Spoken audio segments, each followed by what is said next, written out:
Hi, everybody. Welcome to a new episode of Hallmark Heartbeats, a podcast all about Hallmark movies. I'm your host, Camille, and today we get a special guest co-host, someone from, all the way from Australia, who's going to talk to me about this movie that is set in Australia. CJ, the hot mess mom, she is a fellow podcaster.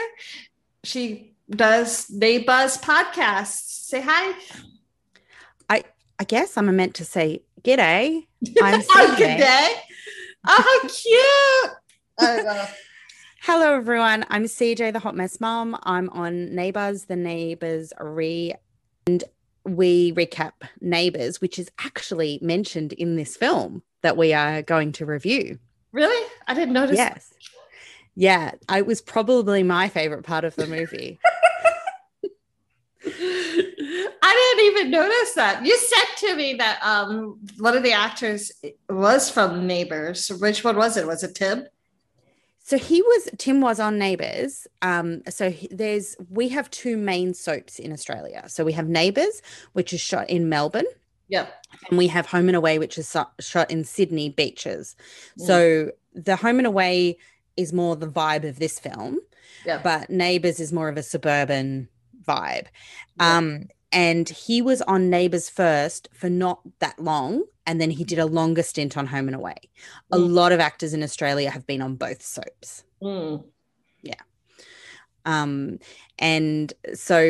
in one of the scenes when they're talking about what's going to happen with the restaurant, which we'll get to, but one of the characters says, "As long as I get home for Neighbors." She's talking about the show that I podcast about. That is so funny because I did not catch that. I thought they were talking about like your next door neighbor needed something or something. Yeah. And I thought it was amusing a little bit because Neighbours is more popular in the UK than Australia. So I thought it was a little bit of a funny joke that there was someone up in Queensland, we're watching this show that is mainly watched in the UK. Yeah, that is funny. Well, this week we are reviewing in the United States, it's titled Love Down Under. In Australia, where CJ is, it's titled Romance on the Menu.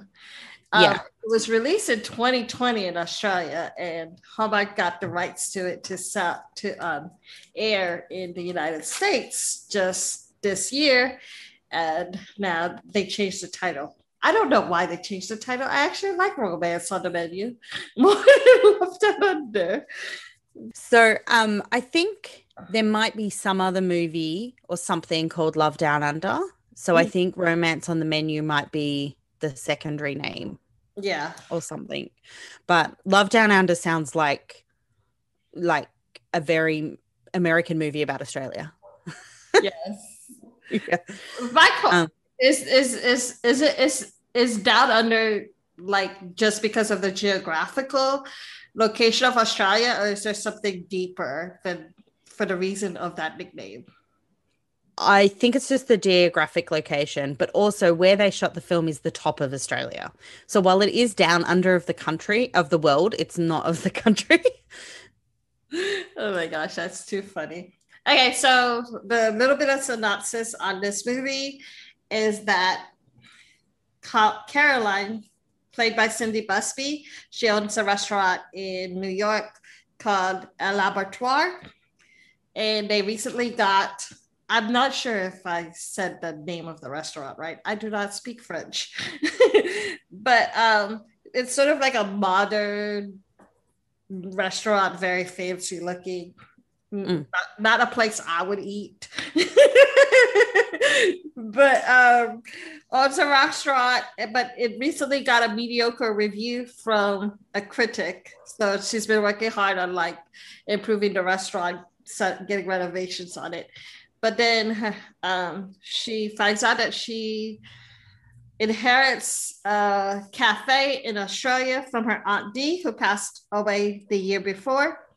She goes to Australia with plans of selling the cafe, but the cafe is sort of run down and like has a lot of fixer-upper kind of thing. So before she sells the cafe, she needs to fix it up so that the place can sell for a good price. That's where she meets Cook, who that's his last name, is Sam Cook. That's also his position in the cafe, is the cook and stuff. And he helps with renovations for the restaurant. But it's kind of hilarious because the other employees are like, you know, sweeten her up a little bit so that she doesn't sell the restaurant. He's like, I'm not planning on doing that. Oh yeah, they think very highly of his romance skills. I think highly of his romance skills. The guy is gorgeous. I mean, like, here's my question. Are there any ugly Australian men? Because honestly, I have yet to see one. I know that like all the movies and all of the Australian actors, they have to look good. I mean, you're not getting like some schmo Joe on Hollywood theater screens either. Like, we don't have Brad Pitts walking around in the United States either. I'm assuming that you don't get, you know, Russell Crowe or Tim Ross walk around Australia either. But I mean, are there any like regular looking guys in Australia? I don't know if we claim Russell Crowe anymore. I think we say he's from New Zealand now. So he moved here. Maybe he's not leaving. Hemsworth? Oh yeah, the Hemsworths. Yeah. There's actually like a third brother, and he's also very attractive, but he's not an actor. Yeah. I would say that this kind of man, you know, the surfer, beach kind of guy. Yeah, there's a lot of them, particularly in the Queensland area. But I'm sure in the show they had, you know, like the average Australian older man in the show, and there's plenty of them. That when he was younger, he probably looked just as good as Tim Ross too. Yeah, probably. But Google, anyone's watching, Google our Prime Minister, and you'll see that we have normal looking people and men as well. Our politicians. Yeah. But yeah, I definitely, as a younger person, would enjoy the stereotype that Australians have of being attractive. I mean, it's so funny because sometimes I wonder if like that outside of like Sydney Opera House and like the Great Barrier Reef and Australian Zoo, I wonder if the men are like one of your touristy attractions too. Well, the Hemsworths are, and you know, Zac Efron lives here now. Oh, really? He's like a quasi-Australian. So there was a bit of an influx in 2020 because we like opened up a lot sooner, and obviously we don't have that much density, so you can live a lot of places and have a lot of space around you. So that was very attractive to people, obviously, in the pandemic. So we started filming television shows and movies a bit earlier than other countries, so there was a drive. Anyway, we talked about the guide. We talked about there's a couple of locals who are employees of Seagull. There's Marla, who's like the floor manager of the cafe. There's Dale, who's the real estate worker or lawyer. I think he's a lawyer. Yeah. Trying to get the sale through.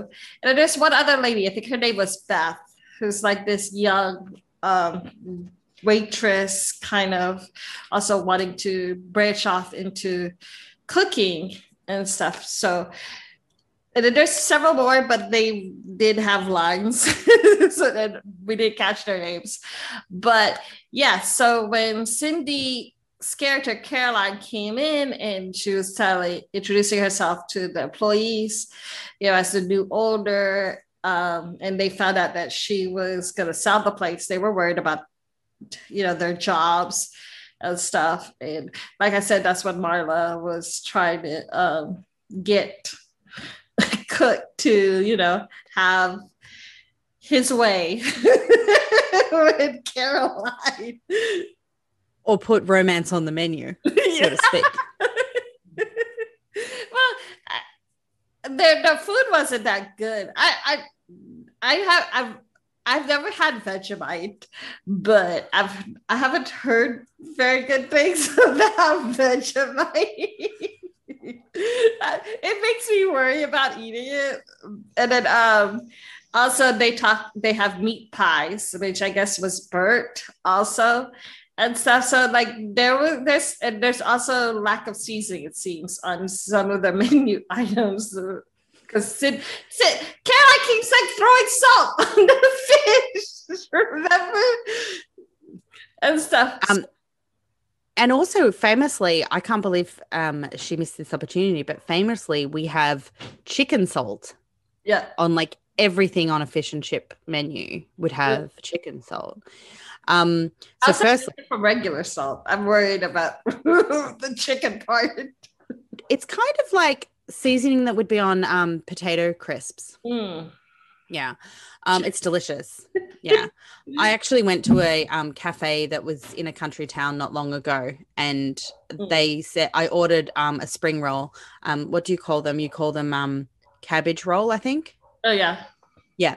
And I ordered a spring roll, and they said, "Did you want chicken salt on that?" And I'm like, "Yeah." I had never thought of putting chicken salt on that, but yes. I do need to defend. I had Vegemite sandwich for dinner. What does it taste like? Is it as scary as like everyone here in America says it is? Like, it doesn't. The main thing is that you just need to like lightly put it on bread. And when we scare Americans, we give them a whole spoon of it and make them eat like a large amount. I think I had some Chinese boys staying with me when they were studying here, and they said that it tasted a little bit like soy sauce. So it's that sort of very salty, like bean kind of flavor, I guess. Yeah. It's actually yeast though. What is it? Yeast, does it? Yeah. I don't even know if this is true actually, but there's a story that it's the leftovers of making beer. Oh my goodness. But the menu, it seems like Hallmark picked the menu from like, they got out a book of like, what is the Australian stereotypes of what would be at a shop? And like, to be honest, other than the Vegemite sandwich, these would be on a lot of menus at a small cafe. But yeah, and I think the word cafe was a bit strange because it was more like a quick stop food place, like the menu wise, like rather like a takeaway rather than like a cafe. Although Cook, Sam Cook, he was from Melbourne, which is where I'm from, and we have like the cafe culture of the country. Yes. So I would have thought he would have bought some, more ornate items up there to the cafe. One thing I do love though is like he is like being so close to the water. He does like literally he just goes early in the morning and does his catch of the day, literally with a fishing pole and everything. And he goes pippy. Is that the word that you guys use? Pippy, catching clams for the and stuff for his dishes. I mean, like literally when they say catch of the day, he's not lying. He's like, he literally caught it that morning. And it seems like they don't have like a market. Like there's not, because we hear over and over, there's not much business around here in this town. Yeah. So, and that's, I think what ups the ante a bit, because the staff really are not going to have a job if this cafe closes, because there's no other one sort of going to happen. Yeah. They were like really worried about losing their job. Beth was like, I'm not going back to working at the farm. That kind of thing. So it seems like it's a small town where they live. It's not a touristy spot. I didn't see a lot of cars or anything like that, But for me, before we keep going, the star of this movie is the dog. He's a cute little terrier mix that they named Spatch, and we later find out how he got his nickname, which is that Dee Dee kind of adopted him, and she didn't have dog toys, so she gave him a spatula, and so the name Spatch. It's a cute little dog, and I actually posted on Instagram stories that I'm sorry, Cindy and Tim, but the dog stole the show, and he messaged me back like, yeah, he did. I definitely agree. And he really I felt one of the things that I found hard to find the motives in is I couldn't connect with the relationship between the aunt and like that character, but the dog really drew that line. Yeah. So when we found out that he was Aunt Dee Dee's dog, which was halfway through the film also, it sort of made I was more endeared to her, the aunt, after that. Yeah. Yep. So, but yeah, so the seagulls needed a lot of renovations. There weren't a lot. The person who usually does the stuff retired the day that Caroline called him, I just retired today. So since Cook renovated the cabin where she's staying, where she's renting, which is also his house, she asked him to renovate, to help fix up the restaurant and stuff. So she was like, okay, I'll do it for cost of materials plus 10%. So, but yeah, that's pretty much what they did. And then throughout the movie, he's helping her with fixing up the place. She's helping with the kitchen, with cooking, organizing the kitchen and stuff like that. And, he also takes her out fishing and takes her out on his boat.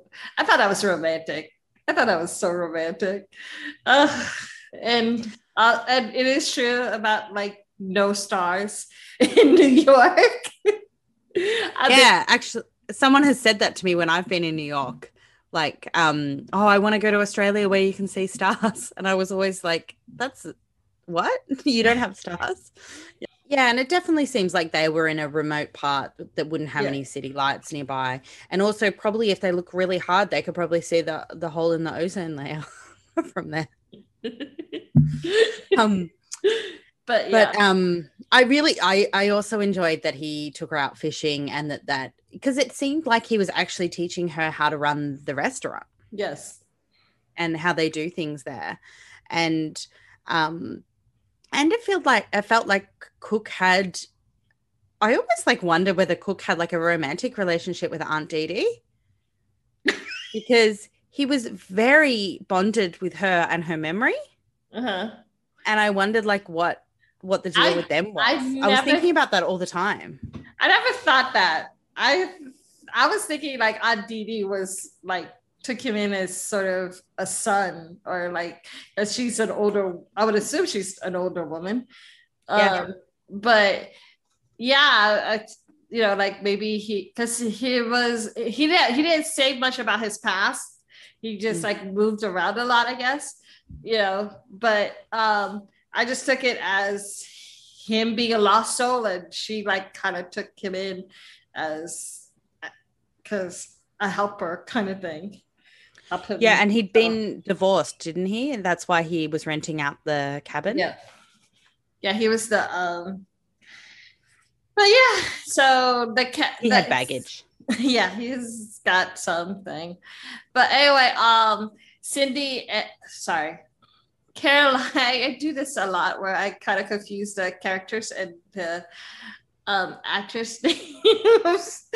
But Caroline and Cook start, liking each other and stuff. And so it's kind of funny because they argue a lot over the weirdest things. So the first argument was about meat pies. Because he was how are you going to cook it? You're going to cook it you're going to put truffle oil and whatever else in the because again that's what her restaurant is in New York. It's this fancy fusion kind of thing, right? Yeah, high class restaurant, molecular gastronomy kind of thing. Yeah, well, it's they refer to it as a lab a little bit. Yeah, and I think she says she's going to elevate the flavor. Yeah, which I guess is putting salt on it. I don't know, but I mean, it is like it's meat and like tomato sauce or ketchup, really. Like there's kind of a gravy made out of the ketchup. Which I mean probably doesn't sound very appealing, but it is delicious. It looks good. Yeah, I wouldn't want, if I was cook, I wouldn't want an American coming to cook most of the foods on that menu because they wouldn't make any sense to them. So I feel like she should just change the menu for a couple of weeks and like play around with some of her ideas and then but they start to get along, and I think that's because like they're working as a team. And so we know that they've both had somewhat recent breakups, right? Like we've got divorce from her ex-fiance or something. Yeah, so I think like they're both really endeared by the idea of being a team with someone in the way that they are. Yeah. So then that was their first fight, was about meat pies, but the one that I laughed at was when Marla locked them up in the cabinets or whatever in the cupboards, and they started throwing flour and rice or whatever at each other. That was so funny. But we're skipping around a little bit, but but they were arguing about the meat pies. It was because Caroline had volunteered to make meat pies for the party. He was gonna like make New York cheesecake, and I love cheesecake. I love cheesecake. So, but they went to the party. They had a sweet little moment of them dancing under the lights and stuff. And the cheesecake was good. It was actually her recipe that he tried and stuff with a little bit of Australian flair. Yeah, I can't lemon remember. myrtle. Yeah, that's right. It's like I don't even know it, but like it sounds realistic. Like it sounds like something. What does it? That's an actual like plant or whatever? Or fruit? I think it's a flower. Yeah. I think look, it sounds like something I'd see on a menu, but I couldn't identify the taste other than the lemon part. Yeah, and then what's his name? And he tried the meat pie, and he liked her meat pie also. So yeah, but they start liking each other. He gives her a necklace, which was the shell from when they went clamming or whatever, or pee-peeing. And then they come later, like she has to go back to New York because her restaurant's like inspection is coming closer or whatever.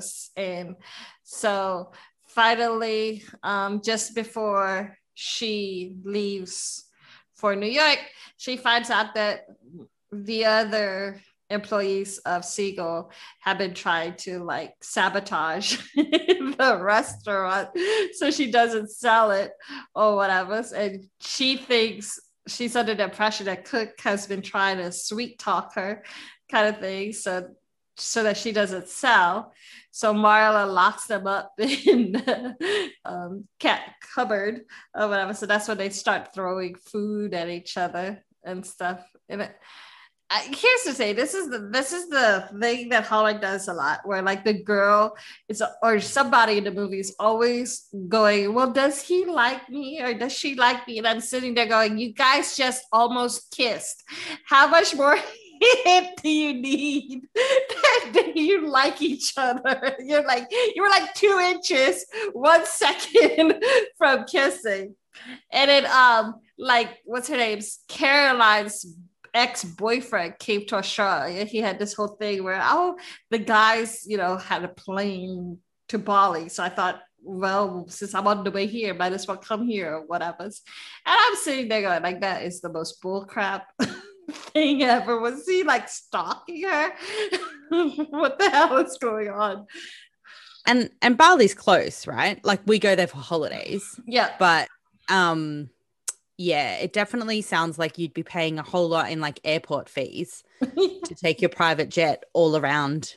I know. The coastal areas. And I mean, like, it's a different country too. So it's not, you're going through customs and whatever else. Yeah. And I mean, that ex-boyfriend or ex-fiance is like nothing, like he just seems like the worst. Yes. Oh my God. Like, the guy was creepy as F. Yeah. He was so creepy. He goes and tells Caroline that, he wants her back. And she's like, well, why do you want me back or whatever? And he like tries to smooth talk her like, oh, well, you're doing well now at the restaurant or something. And I thought that, and which kind of pissed her off with, and rightfully so. Like, oh, when we were having a hard time, you flaked out on me, and now you want to come back when things are all good or whatever. Yeah, but, a fair weather friend. Yeah, fair weather boyfriend or fiance. Yeah. But the whole thing is like, he came in there introducing himself as his fiance. I'm like, wait, what? that never came out. I don't even think we knew they were engaged. Like, that was news to me. Yeah. It looked like it was news to Caroline too. Mm-hmm, yeah. Like, wait, what? When did that happen? Did I miss the whole proposal? But I think between the fight and him arriving, it kind of like shook her into wanting to go home.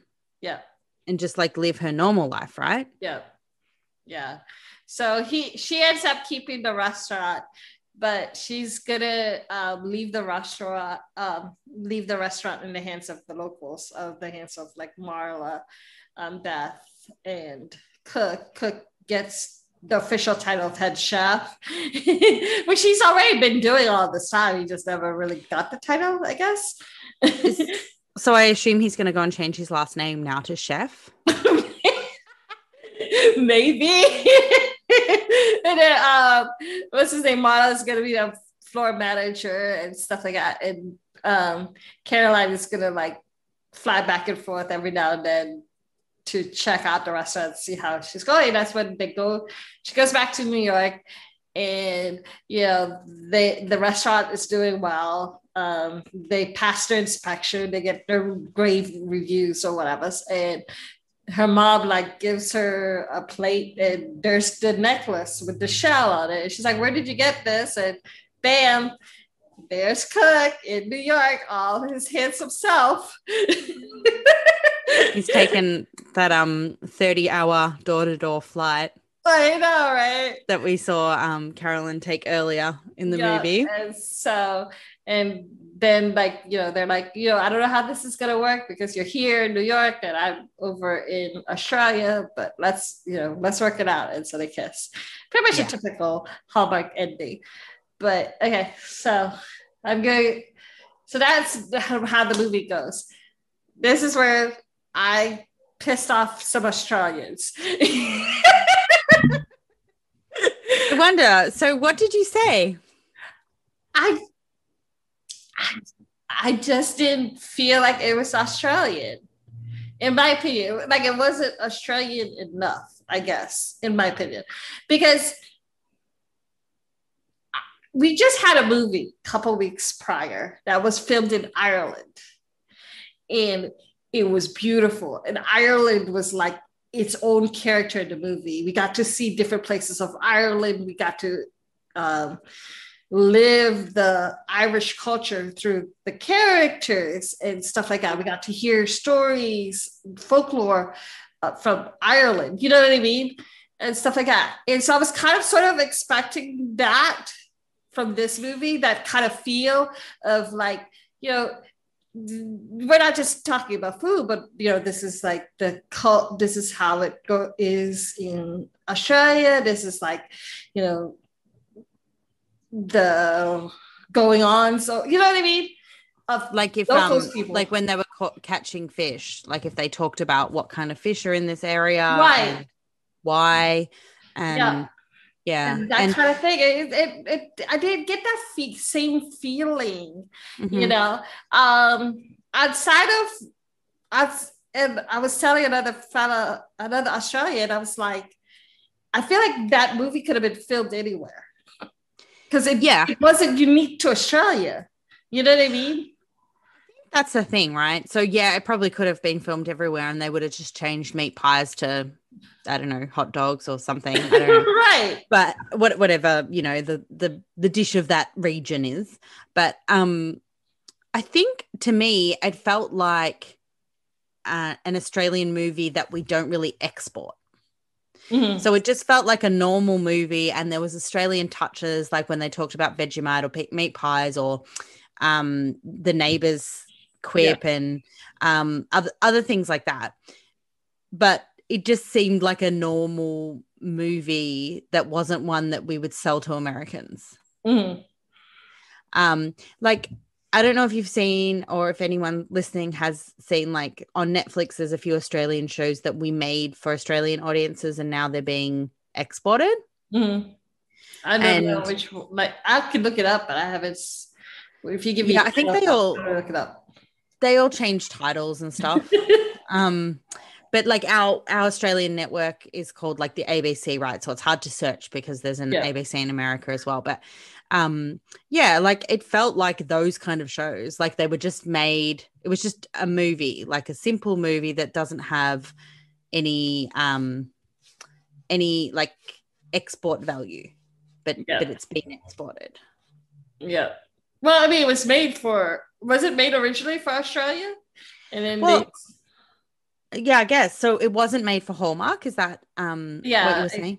I'm not sure. From what I understand, it was originally made for Netflix in Australia, and somehow the Hallmark caught wind of it. But I guess it is like the standard Netflix type film, like the love story, like the Netflix Christmas movies, I guess. Yeah. But it does seem to follow a Hallmark formula because there's like 5 or 6 movies just off the top of my head that has this same storyline, you know, where like the girl inherits a rundown business, she fixes it up to sell, ends up keeping it. It's about and she always has to go to somewhere like rural, to like be part of it, and she's a fish out of water. Yeah, which is the same thing. Yeah, Hallmark does that all the time. And I would say in the Hallmark group, it was like, this is just a redo pretty much of all of my heart, which really pissed off a lot of Australians because they're like, I was like, all they did was copy and paste it and just put it in Australia. That's it. I think, and I'm sorry for fellow Aussies if you guys are pissed off, but that's just how I felt about the movie. And I, like I said, for me, that's what I felt. It's like I know I love Australia. I think it's a beautiful country from what I see, from what I've heard. It's drop dead gorgeous. There's a lot of rich culture, especially, you know, in Australia that you guys are very proud of. You know, surfing, animals, everything. It's just crazy. And probably more than what I'm listing and stuff. And then of course the Aboriginal people. And I wanted more of that. Yeah. I mean, it would have been great if there was an Aboriginal character.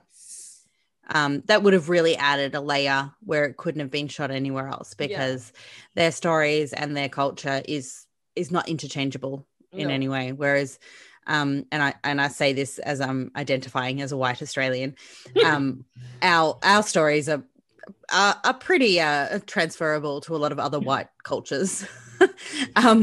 So, you know, it is what it is. We're pretty boring, but I think the formulaic nature of the show was relaxing for me. Mhm. So I was not surprised anytime anything happened. I was not surprised. And that was kind of nice. I mean, we've had enough of unprecedented times in this world. And it was kind of nice to just be like, well, obviously she's not going to sell this restaurant. Yeah. I mean, it is. I think that's why a lot of people, I like Hallmark too, is because, at the end of it, you get the happy ending, girl gets the guy, whatever. Mm. But it's like I said, after I want diversity in between the middle and in the middle. We know what the end is going to be, but how they get there, what differences, you know what I mean? Yeah. And yeah, I think you are right. If we had, I mean, I've got to say that Queensland probably is the least diverse place. Like, a little town in Queensland probably is like this. Yeah. So that's probably not that unrealistic. But if it had been, I feel like this movie would have been a little better. And I know like we're famous for our beaches and that kind of, thing. But imagine if it was shot over in like the desert area. Mm. Like that would have been really different. I know. That would have been awesome. Yeah, and even like Darwin or something. Yes, like Outback pie. No, Outback. Outback. Love on the Outback. There you go. That's the next Australian Hallmark movie. Love at the Outback. There you go. Yeah. And it just would have brought something to it. They could have had an Indigenous character then. They could have they also could have, if they were talking about Indigenous food, like that's really interesting. Indigenous food's really interesting, and it's less known than the meat pies and the Vegemites and stuff. Yeah, so I was listing some of the foods I never heard of. I was like lily pilly. I was like, "Ooh, what is that?" So I googled it and found out it's only found in like Australia and New Zealand. It's a little fruit thing. It looks to me like lychee. Here in Hawaii, we have a little fruit thing called lychee, and that's what it looks like to me. So, but yeah. Although I have to thank this film. My dog's name's Lily, and now I call her Lily. Lily Pilly. And they were talking a lot about fruits and flavors, like with the cheesecake and the macaroons. Yeah. I thought it was interesting. But yeah, I just definitely felt like it was a really relaxing film to watch. Yeah. I have a question. Is that a real town, Lemon Myrtle Cove in Australia? I haven't heard of it. I would have to Google it. Lemon Myrtle Cove. There is a lot of places. Oh, wait. A lot of things come up. I think it is real. Where was this filmed? So it was filmed in Brisbane. Yeah. In a suburb of Shorncliffe over a period of 3 weeks. Yeah. They do these movies really quick. Yeah. Oh, did they call it Hearts Down Under for you? Is that what they called it? Yeah, that's what they called it. It's Hearts Down Under in the United States, and then in Australia, it's Romance on the Menu. Yeah. I don't know. Romance on the Menu is maybe a bit better. I do too. I always thought this is like the second movie where I feel like the original title sounds better than the title that they ended up with, because a couple of weeks ago they had a movie called Don't Go Breaking My Heart. The original title of the movie was supposed to be Miranda Breakup Boot Camp. And I was like, I prefer Breakup Boot Camp more than Don't Go Breaking My Heart. But what was the Irish one called? As Luck Would Have It.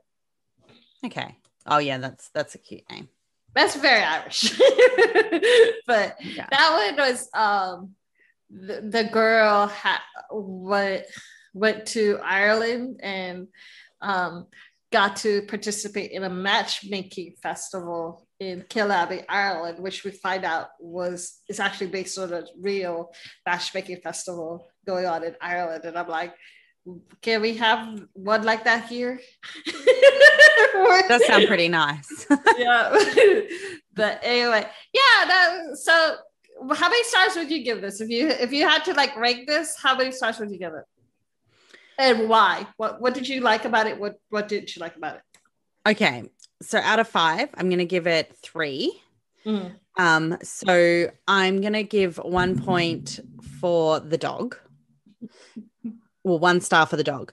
1 star for I did like the location. It was very simplistic. Yeah. And I did kind of like that it wasn't too stereotypical. Mm. And I am going to give 1 star for the formulaic nature, which was relaxing.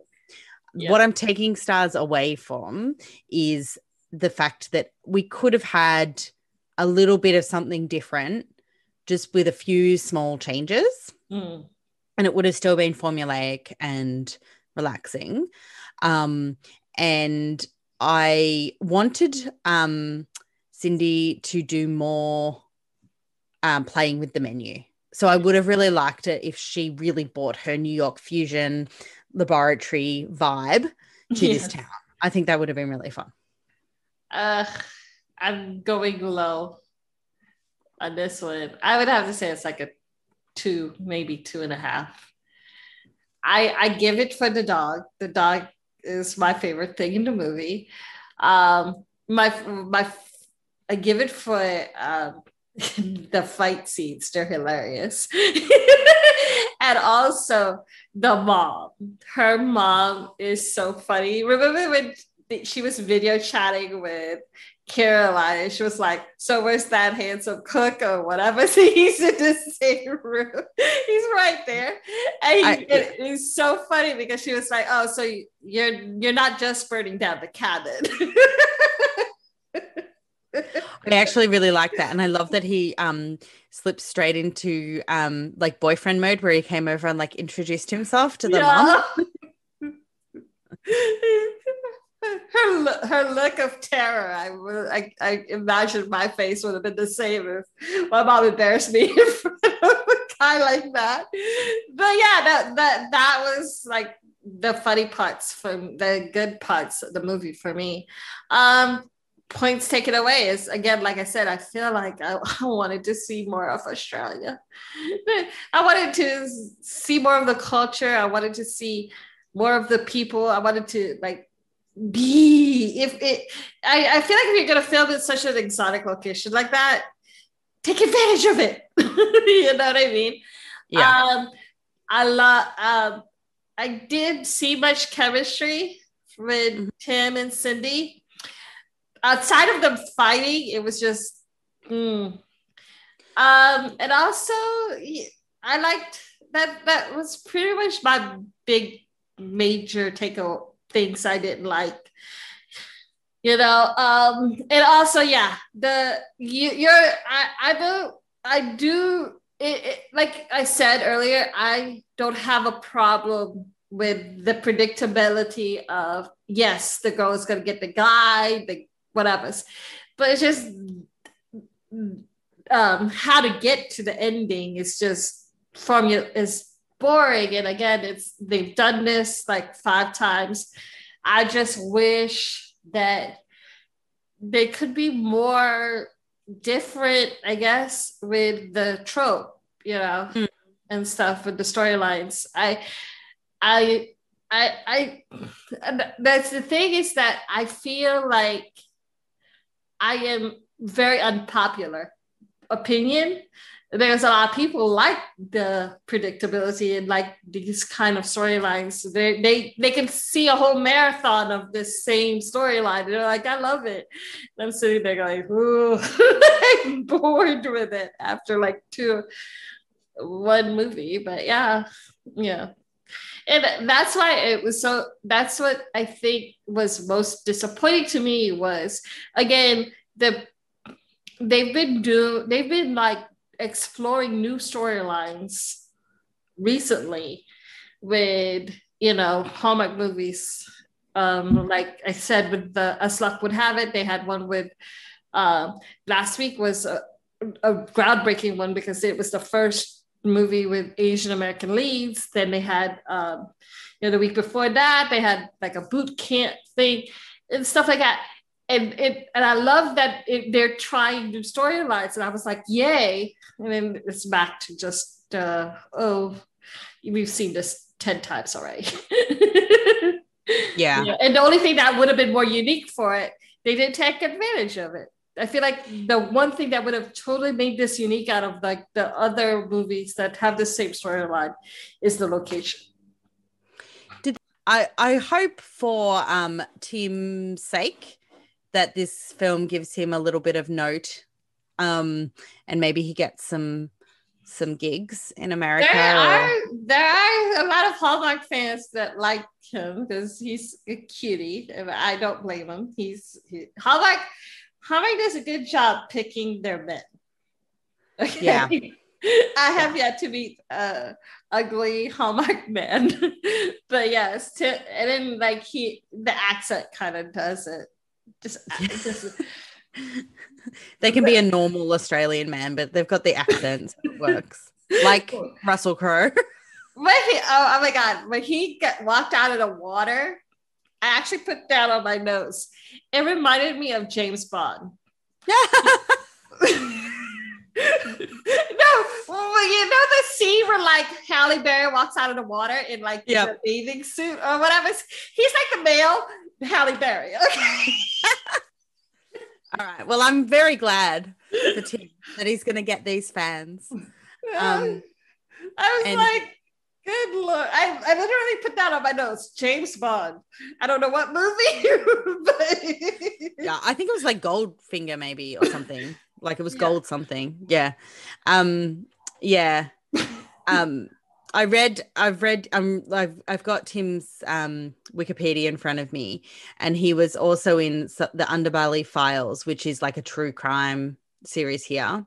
Yeah. I wouldn't be surprised if that exports one day because it's quite good. Yes. So maybe he'll get some success from that. Yeah. And it doesn't have on here like what he's doing next, so we'll have to see, I guess. I don't see anything on his Instagram, but hi Tim, if I saw you comment to me, so in case you might be listening. Yeah, he might give us a listen. Come on, Tim. I'm Australian. Support each other. We're like, hi cutie. But no, again, thank you so much for joining me today. I mean, like I am so happy that you got to do it with me. It's crazy. Thank you for having me on, and it's definitely inspired me to watch more of these Netflix type Hallmark movies. Yeah. Does Hallmark movies show in Australia?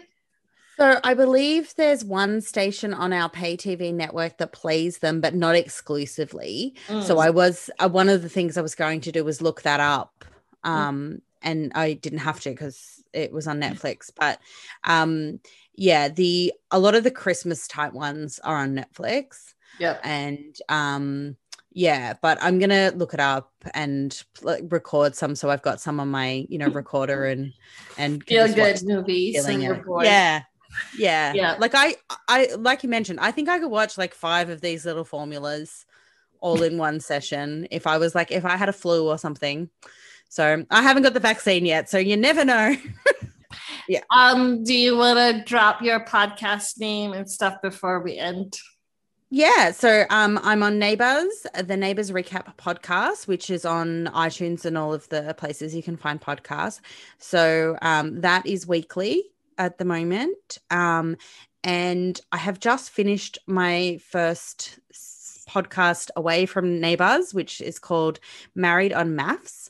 So I believe the Australian maths, Married at First Sight, is somewhat popular with American audiences, but they're 2 seasons behind. So if you watch Australian Married at First Sight, and if you don't, it is very scandalous. It's much more scandalous than any American version. I didn't even know there was another country's version. Oh, there's a few apparently. But I've only seen Australia. I'm thinking of watching American and maybe podcasting about that as well. But when you get up to season 8, check us out. I'm going to leave it up there for the UK and the US for when they watch the seasons. And we plan. So that's me and my husband sitting down talking about reality television love shows. That is fun. Reality television is like, I feel like it's what's that called? Like a drug for people. That's probably why they have like 30 seasons of The Bachelor here. Yeah. And Married at First Sight here, anyway, is on 4 nights a week when it's on. So it is a commitment. Wow. So I'm just recovering from that. 4 nights a week. That might as well be like a sick soap opera or something. Yeah. And they I read a study when I was studying when I was younger, that apparently women watch reality television shows in the same way men watch sport. So they will like get together with friends and watch it, or maybe podcast about it.